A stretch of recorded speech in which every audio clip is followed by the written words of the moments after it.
We've been in all week. We've done some positive stuff on the training ground.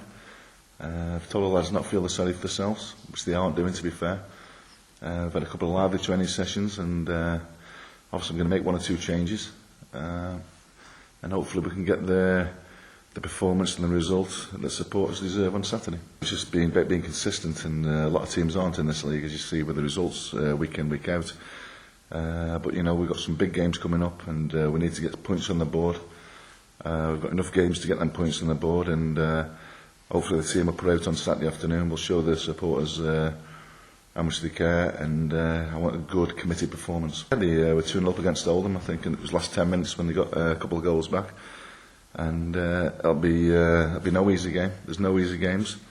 But like I say, whoever we play, if we play ourselves right and we do things right, like we do on the training ground, and take that onto the bigger picture out there, then we'll be okay. You'd like to think we're strong enough, and the players here have got to back themselves in that, because nobody wants to be tarnished with relegation in the career.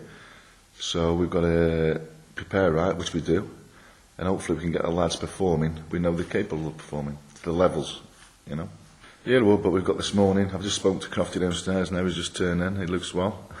He's had a nice little jaunt. So now he's a good lad, and hopefully he'll be in my team on Saturday. Because when you need a performance, and a committed performance, Andrew Croft's one of them players you need at the helm. Did okay. It was a difficult game for him to come into, and I think some of the deliveries from Bastions was top draw. So I'm sure they'll figure this weekend.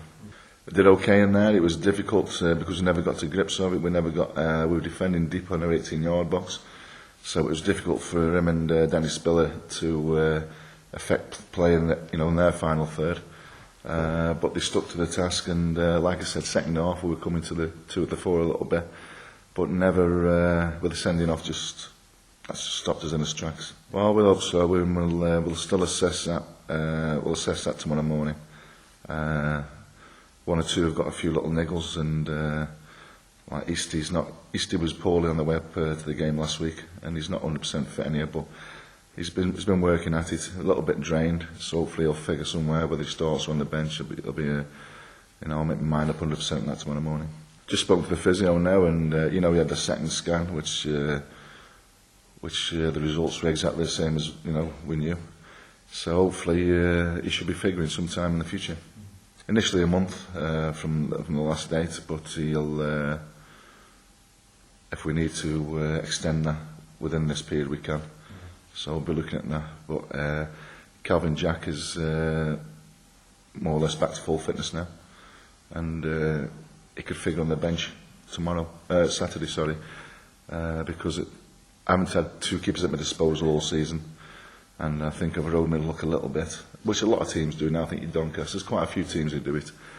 But when you've got 2 goalkeepers at your disposal, it would be wrong not to use them, because if something did go wrong, then you've got no excuse. Well, when we know where we are, as in terms of what league we're going to be in, hopefully it's going to be this one, then at such time we can sit down with the players who we want to keep and who we don't want to keep, because they need to get their future sorted out one way or the other. But then I have to sit down with the chairman before I start discussing things and seeing exactly what my budget's going to be. Then I can know exactly what I've got to spend, and the earlier I know that, the better. It's better for the players who are going to leave, and better for the players who are coming in. So, like I say, when I know what it is concrete, then we know exactly what we've got to work on. What about his performance? It wasn't a good performance, even with when it was 11v11, and even with 10 men, when things come into your box, you can still put your head on things, and you can still tackle and get your bodies in the way. So I won't be using that as an excuse, and they haven't used it as an excuse, and I've told the players that. But whatever format I've used this year, especially at the back, we've struggled, and as you look at the goals conceded column, it doesn't tell lies. And I know I've got to improve on that, and given the opportunity next year, we will do. But the lads who are playing there, I know they give me the all at times. Maybe sometimes they lack a little bit of confidence, just don't know. But whatever formation I've tried, we've shipped goals, and we need to improve on that next season if we want to challenge. You've got to take pride in your defending. You know, it's simple. You know, if I'm playing against you, Belly, I try and get the best of you. If a ball comes into my box, I'm the first one to get the head on it. If it's there to be tackled at 50-50, you win that ball. It isn't rocket science, it's just basic fundamentals of defending. And last week, we never done that, which was disappointing. And like I say, I spoke to lads about it this week, I want to see a performance out there Saturday, win, lose or draw. I just want to see a committed performance, people willing to get the head on things, people willing to put the foot in, and show the supporters that they care about the job they're doing out there for Gillingham Football Club.